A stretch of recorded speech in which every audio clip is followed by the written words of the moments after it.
کاروان سرائے میں قیام کرنے والے تمام مسافروں کی خدمت میں میرا سلام پہنچے۔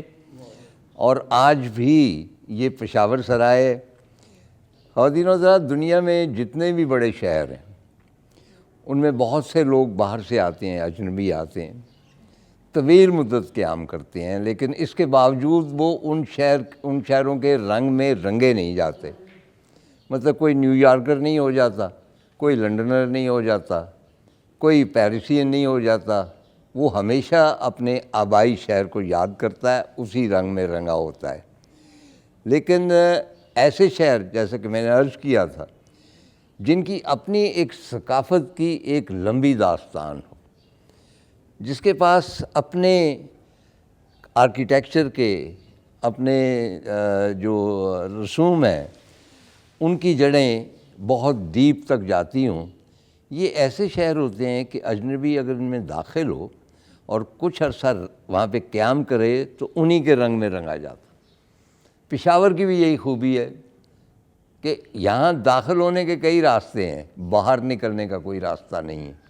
چنانچہ بھی مجھے بھی باہر نکلنے کا کوئی راستہ نہیں مل رہا، بلکہ آپ دیکھ سکتے ہیں کہ میں کافی عرصے سے اب یہ پروگرام کر رہا ہوں کاروان سرائے پشاور شہر سے، تو میں بھی پشاور کے رنگ میں رنگا گیا ہوں۔ آپ میرا لباس ملاحظہ کیجئے، اسد صاحب نے کہا کہ آپ پشاور میں آپ کو پشاوری لگنا چاہیے، بس یہ ہے کہ ہم مار کھا گئے ہیں رنگ سے، ادروائز ہم پٹھان ہی لگتے۔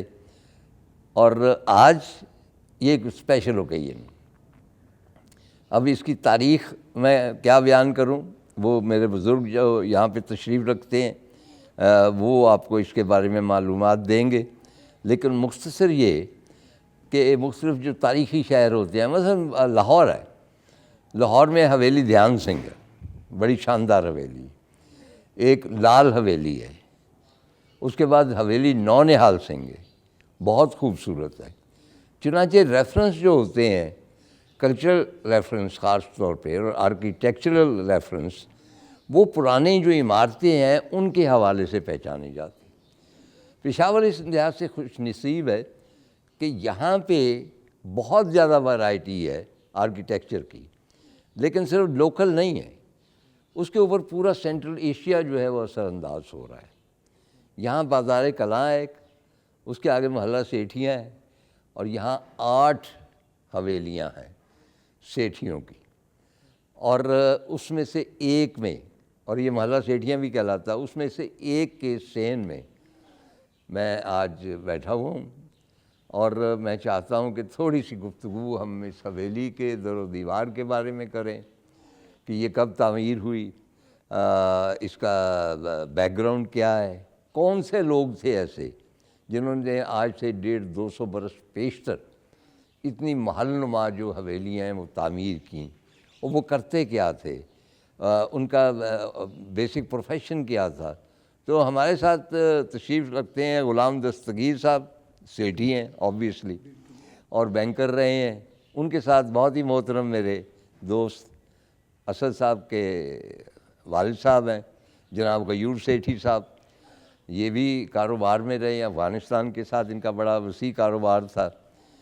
تو غیور صاحب آپ فرمائیں کہ اوورآل یہ کیا تاریخ ہے ان 8 حویلیوں کی، اور کس طرح یہ آغاز ہوا، اور آپ کے آباء و اجداد نے یہ بنوائیں، تو ان کے بارے میں تھوڑی سی تفصیل بتا دیں۔ شکریہ۔ پہلی بات یہ آپ نے ہمیں کہا ہے کہ میرے بزرگ نا وہ آپ کے جونیئر ہیں، بزرگ یہ میں احترام کی خاطر احترام، اچھا ٹھیک۔ اور دوسرا یہ کہ یہ جب عراق سے حضرت محی الدین چشتی آئے نا، اچھا، انہوں نے جب آج سے 500 سال پہلے، 450 سال پہلے جب یہاں پہ تبلیغ کی، تو یہاں پہ تو میجارٹی ہندوؤں کی تھی، جی جی۔ ان سے جو لوگ مسلمان ہوئے، یہ کن بزرگ کی آپ بات کر رہے ہیں؟ یہ حضرت محی الدین چشتی، اچھا، وہ کہاں پہ دفن ہے؟ یہ اجمیر شریف میں۔ میں یہی پوچھنا چاہتا تھا کہ بنیادی طور پہ ہمیں یہ نہیں معلوم، مطلب مجھے نہیں معلوم، میں ایک سرسری سا شخص ہوں معلومات کے حوالے سے، کہ حضرت معین الدین چشتی جو ہے وہ یہاں پشاور بھی تشریف لائے تھے۔ میں پشاور نہیں لائے، ہاں، پشاور کی تو پتہ نہیں ہے، ہسٹری وہیں تھے۔ تو وہ یہ جو ہمارے فور فادر تھے وہ وہیں پہ رہتے تھے نا، وہیں پہ تھے، کہاں پہ؟ اجمیر میں؟ اجمیر میں یا اس کے قریب دلی اچھا، تھا یا اور جو شہر تھے، ٹھیک، تو وہ انہوں نے ان کے ہاتھوں مسلمان ہوئے۔ مسلمان ہوئے۔ اس کے بعد آپ بھیرا میں بھی تو رہے۔ ہاں، تو وہ مسلمان کے ہوئے تو وہاں پہ مسلمانوں کی تعداد تو بہت کم تھی، تو ہمارے بزرگوں نے جب پوری انویسٹیگیشن کی کہ یہاں تو ہمارا رہنا ذرا مشکل ہے، کہ یہاں ہندو تو ہمیں ذرا بڑا وہ سمجھتے ہیں، ہاں، تو انہوں نے ساری معلومات کرنے کے بعد کی کہ پشاور جو ہے تو یہ افغانستان کے قریب ہے، ہاں، افغانستان میں سارے مسلم ہیں، ہاں، تو وہاں مائگریٹ کرتے ہیں۔ اچھا، تو جب وہاں سے آئے تو زمانے میں تو گاڑیاں وغیرہ تو تھی نہیں، نہیں بھیرا میں آپ نہیں رہے؟ ہم ہمارے بڑے رہے ہیں، وہ بھی ہسٹری ہے، صرف کو کنفرم نہیں ہے اچھا، اس طرح نہیں کنفرم۔ میں نے یہ سنا ہے کہ بھیرا میں اب بھی ایسی حویلیاں موجود ہیں جو تقریباً یہ جو سیٹھی حویلیاں ہیں ان کے ساتھ ان کا آرکیٹیکچر جو ہے ان کی کوئی مماثلت محلہ ہے، اسے محلہ سیٹھی اب بھی کہتے ہیں، سیٹھیان وہاں بیرہ میں، وہ کہاں پہ؟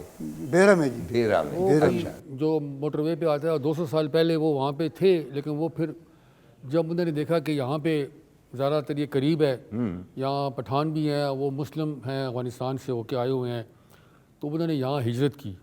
جب یہاں پہ آئے تو وہ بنیادی طور پہ تو وہ تاجر تھے، کاروباری تھے، انہیں یہاں کاروبار شروع کر دیے۔ کب کاروبار شروع کیے تو آگے جاتے رہے، آگے جاتے جاتے تو وہ انہوں نے وہ جگہ معلومات کر لی، رشیا اور چائنا۔ اچھا، چائنا تو در دور تھا، وہ ادھر سے راستہ نہیں تھا، رشیا کا راستہ جو تھا تو وایا افغانستان، اچھا، تو گھوڑوں پہ جاتے ہوں گے یا جیسے بھی۔ پھر وہ رشیا میں بھی جو اس وقت جو وہ تھی جو ملک تھا ازبکستان، جی جی جس کے 3 بڑے شہر ہیں، تاشقند، سمرقند اور بخارا۔ جی جی، تو ہمارے جو جتنے بھی تھے یہ وہاں فور فادر وہ سمرقند چلے گئے، اچھا، وہاں انہوں نے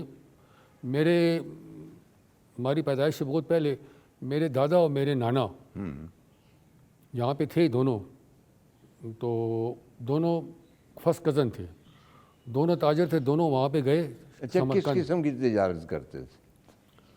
وہ وہاں سے جو ریشم آتا تھا افغانستان رشیا سے، یہ چیزیں جو ہوتی تھیں، یہاں تو اس وقت انڈسٹری نہیں تھی نا، کچھ بھی نہیں تھا نا، یہاں سے کیا لے کے جاتے تھے؟ یہ اتنا ہمیں پتہ نہیں ہے کہ یہاں سے کیا جاتا تھا۔ ہاں لیکن بہت زیادہ ٹریڈ تھی۔ میں اگلے روز درج کر رہا تھا کہ مثلاً کئی سینٹرل ایشین شہروں میں شکارپوریوں کی حویلی کہہ رہا ہوں، کارواں سرائے۔ اسی طرح جب میں گیا ہوں یارکند تو وہاں کچھ کھنڈر تھے، مجھے بتایا گیا کہ یہاں پہ ہندوستان سے سوداگر آیا کرتے تھے اور وہ ٹھہرتے تھے، اور ان کا سب کی بیس جو ہے وہ پشاور تھا، یہیں سے یہ تمام قافلے جنم لیتے تھے۔ بالکل اس طرح ہی تھا۔ تو وہ وہاں پہ گئے تو میرے نانا اور میرے دادا اپنے میں فرسٹ کزن تھے، جی، وہاں گئے سمرقند، تو انہوں نے جا کے لمبا رہنا تھا، 20 سال رہنا تھا، نہ خط تھا نہ ٹیلی فون تھا، کچھ بھی نہیں تھا۔ جا کے وہاں پہ دونوں نے 2 بہنوں سے شادی کر لی، اچھا، ازبکستان کی، ازبیک تھی وہ؟ ازبک تھی، شادی ہو گئی، اور پھر وہاں پہ وہ تقریباً 20-25 سال رہے، دونوں کے بچے بھی، اولادیں بھی ہوئیں۔ اچھا، اور جب وہاں پہ 1920 میں سیکنڈ ورلڈ وار کے بعد وہاں انقلاب آیا تو کمیونزم آ گیا، زار روس کا تختہ پلٹا دیا گیا، کرنسی کینسل ہو گئی، تو وہ لوگ پھر ان کا رہنا وہاں مشکل ہو گیا، کیونکہ انہوں نے وہاں پہ مذاہب پہ پابندی لگا دی تھی، جی ہاں، مسجدیں سیل کر دی، چرچ سیل کر دیے، اور بھی جو تھے سیل کر دیے، تو وہ ان کے لیے وہاں جگہ تنگ ہو گئی۔ وہ پھر وہاں سے نکل کے افغانستان آئے، افغانستان سے پھر پشاور آئے۔